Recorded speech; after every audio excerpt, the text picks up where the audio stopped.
If you watch videos on manifestation where they talk about energy, frequency, or, connecting to your higher self, you might find it a little bit difficult to understand or put it to use because you're like, okay, that's a great information about vibration, frequency, and all of these things related to manifestation.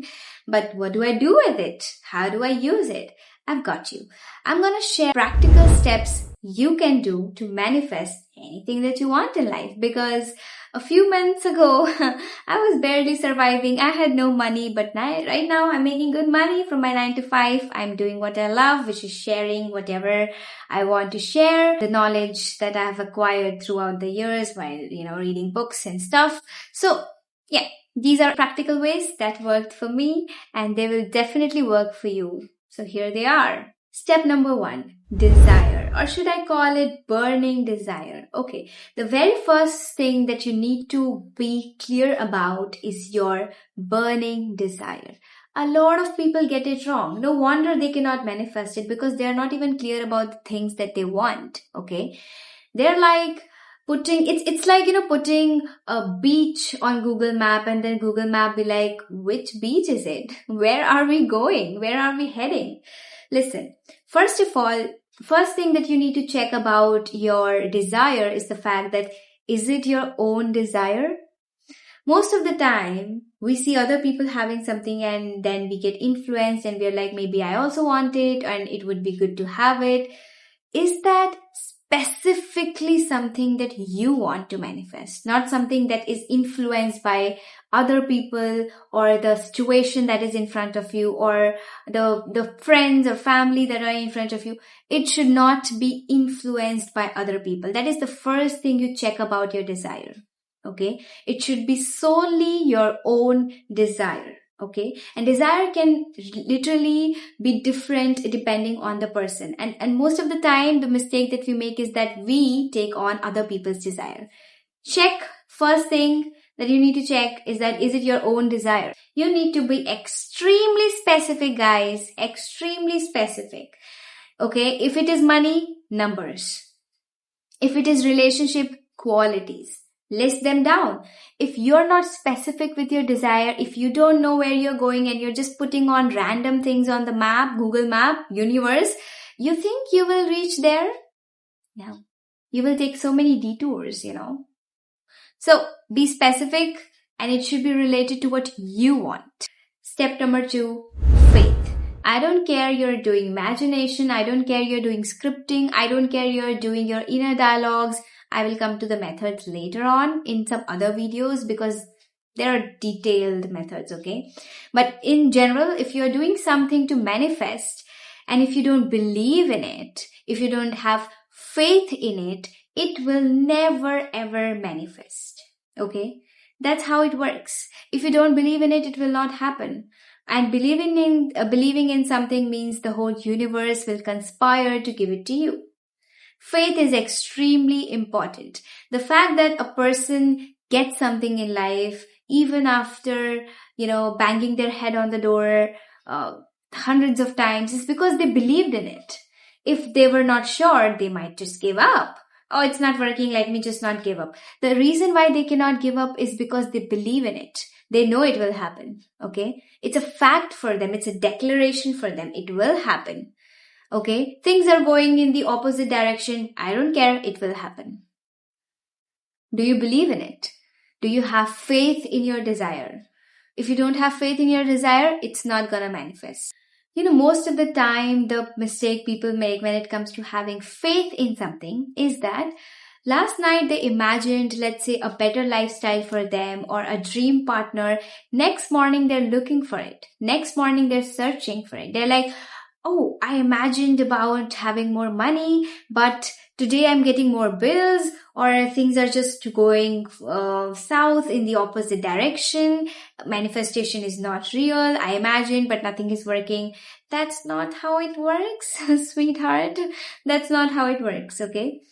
Imagine if you have something. Let's say if I have this book, will I look for it? If I have this book, will I look for it? No, I have it, right? So if you have your dream relationship in your imagination, in your 5 5D, which is your fifth dimensional world, your imagination, whatever you want to call it, if you have something in your 5D space, will you look for it in the external world? No. You will be at peace. You will go about your day. You will be a different version of yourself. You will have different inner dialogues. What is inner dialogues? You imagined a better lifestyle, you get a bill. How are you reacting? That is your inner dialogue. Are you saying, I was thinking of getting rich and now I have bills? Is this what you're thinking? You will never manifest more money. You will never manifest a better life. But is your reaction different? Is it like, I am rich. I will be rich. Is it like that? Then you will get it.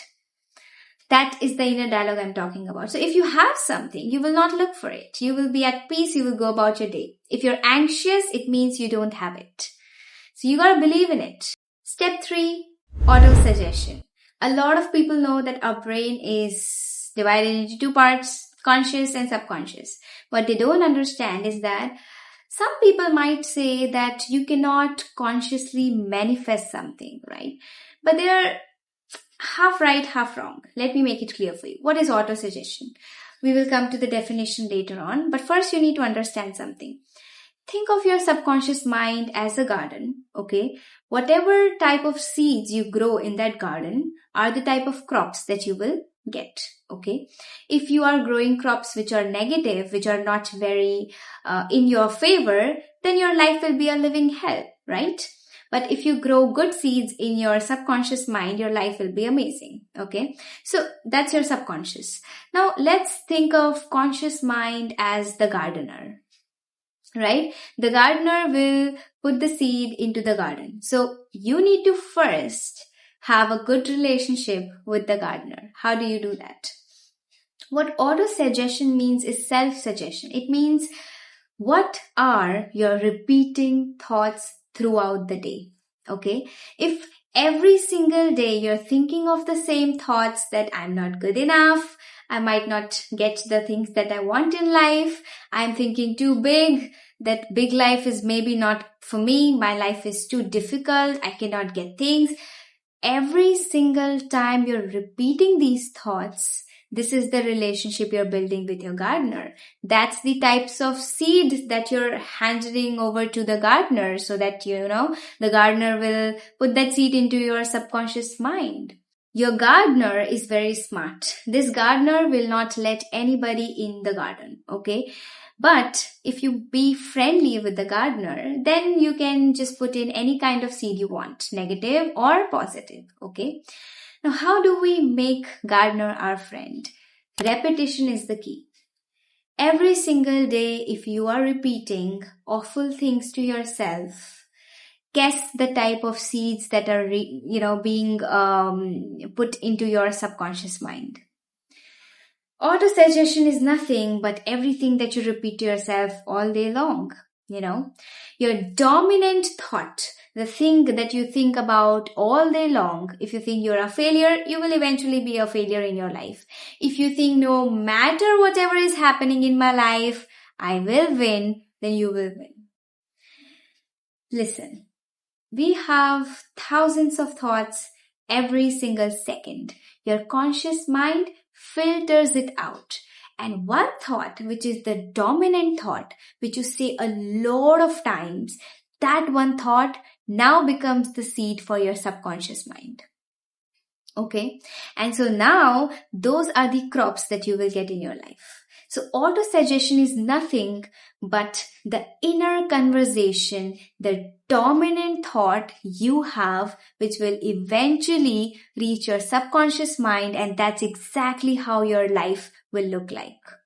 Okay? Why do you think all of these high achievers, HNIs, talk about controlling this, controlling your thoughts, saying good things? The reason is because it might reach your subconscious, and if it does, you are in trouble if it is some negative thought. Step 4, specialized knowledge. In life, you need to understand something. You should have a T method when you're attaining knowledge. What is a T method? Look at this part of the T letter. This part means that you have knowledge, bits of knowledge about most of the things that are there in life, which are important and not something which is not important, right? Then comes this part of the letter T, which is the specialized knowledge. You see, every big entrepreneur, every big business owner, they might be good at a lot of things, general things, but they're good at one specific thing, extremely good at that one specific thing. They might know little bit of branding, little bit of accounting, little bit of managing people, HRM. They know a little bit of everything, but they're specialized in one thing. It can be branding. It can be, let's say, the finances that are there, the creative skills, one specific skill. In life, you need to understand something. If you want to monetize something, if you want to manifest something, you have to attain specialized knowledge. You can have bits and pieces of a lot of knowledge that are out there and they are important, right? But you don't have to know the obvious things most of the time, Sometimes people are like, oh, you don't even know that. That's basic knowledge. Maybe that's not important enough for me, So always focus on specialized knowledge when you're trying to manifest something, okay? When you're trying to manifest more money, what is it that you're doing in return to get that money? Do you have some specialty? Are you good at something? It can be any skill, any high income skill, anything that you're good at. So always have a specialized knowledge, but a general knowledge. Again, the T form that I just talked about. Now that I have laid the foundation for you, let us talk about important things. Now we have next step, which is imagination. A lot of times what people, fail to understand about imagination is that they're doing synthetic imagination and not the creative imagination. What is the difference between the two? Let's say you like some person, okay? You extremely are in love with that person and you're like, I want to manifest this specific person. And I see a lot of videos of manifestation about specific person, which is great. But, sometimes in life we don't know enough, but maybe universe knows better than us because we are not the intelligent beings, right? So my point is that when you are talking about manifestation, if you are reliving old stories, old patterns, you're trying to change your current circumstance with a particular person, then for the short term, it might be good and nice. That person has changed. They're behaving differently towards you. But in the long run, it's not going to last. It will never last. And I see all of these manifestation coaches who are talking about specific person and then they are divorced 3 or 4 times because it is just temporary. Sometimes we don't know who is the right person for us, for our higher purpose. So what is synthetic imagination? It means reliving, or not exactly reliving. You're just following a loophole of old patterns, old stories, and then you're trying to create something new out of that. That thing is temporary. Let us talk about creative imagination, which is permanent, which will yield more result. What is creative imagination? Creative imagination means you are connecting your finite mind with the infinite intelligence. You can call it universe, God, Krishna, whatever it is that you would like to call it. Because guess what? We're not the smartest. If you think you are, you're the most dumb person. Because there is so much of knowledge in this world, so much of secrets that are there in this world. And I don't think so we can ever know enough, right? We're just expanding our consciousness, but we don't know enough. Okay. So I don't think so we are smart enough to determine the how part of manifestation. What is how part of manifestation? In manifestation, you need to understand something.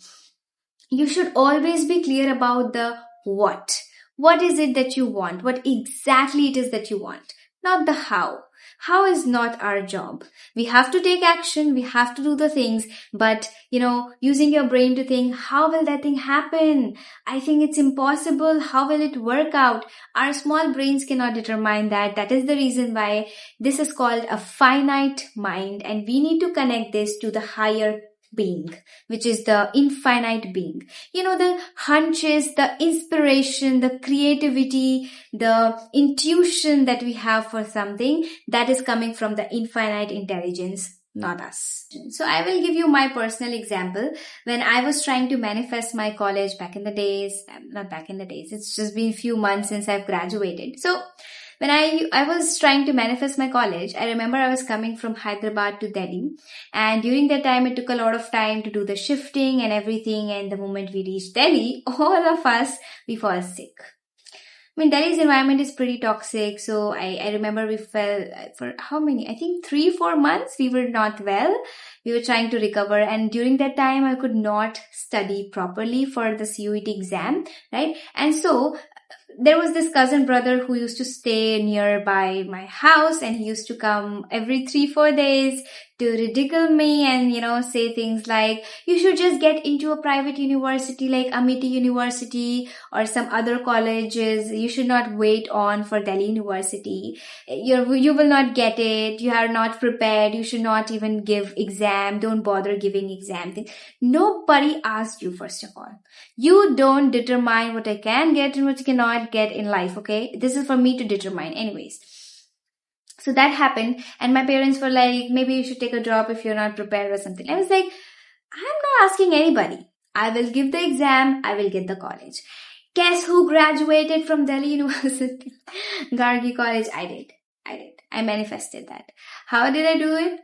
8 whole months of counseling. When all of these notifications were coming, changes were happening. You know what I used to do? I used to sit and imagine the red buildings of Delhi University. I'm going inside. I'm seeing the red buildings. Guess what? In the first round, I get a college which is of white colored building. In the second round, I get the red colored building, which is my Gargi College. So long story short, creative imagination is when you're specifically imagining the end result of something. Don't see. One mistake people do when they're imagining is they're seeing the process. Oh, they are making the, story like a movie. This happens, that happens, and I get it. That's not what you do in imagination. You have to imagine the end result. Like for me, it was the red building of DU. I used to just imagine the red building. In the first round, I got Kamala Nehru College, and that college, it's just white colored buildings, okay? But in the second round, I get Gargi College, right? The red color I was imagining. So you have to be specific of your desire, but you have to see the end result. I saw myself as the student who's going inside because it is my college. I did not see the process. I did not see that, oh, I got the college. Now I'm very happy. I saw the end result. I saw that it happened. The happened state. You don't have to see the process. This happens, that happens, and then you get it. Don't see the process. How is not your job? What is your job? Okay. Be specific. See the exact picture in your imagination, persist in your reality, and you will get it. I believed in it. I remember putting up red colored DU buildings on my vision board, and my father was shocked. He was like, yeah, you used to do these things of putting up pictures on the softboard and now you have the college. I'm like, yeah, I know a few things, right? So be specific. Let your imagination run wild. But don't see the how, see the what part. Next, we have organized planning or decision making, as they call it, for our 6th step. This is a very practical step again. After you have done your inner work of this, decision making, that this is what you want, you're being specific about your desire, you have done your inner work, you're imagining, all of that is done. Now comes the action, okay? Do you think I would have gotten my college if I let other people influence my decision? They said, take a drop, prepare, attempt CUET in the next year. Do you think I would have gotten the college if I did that? No. Okay?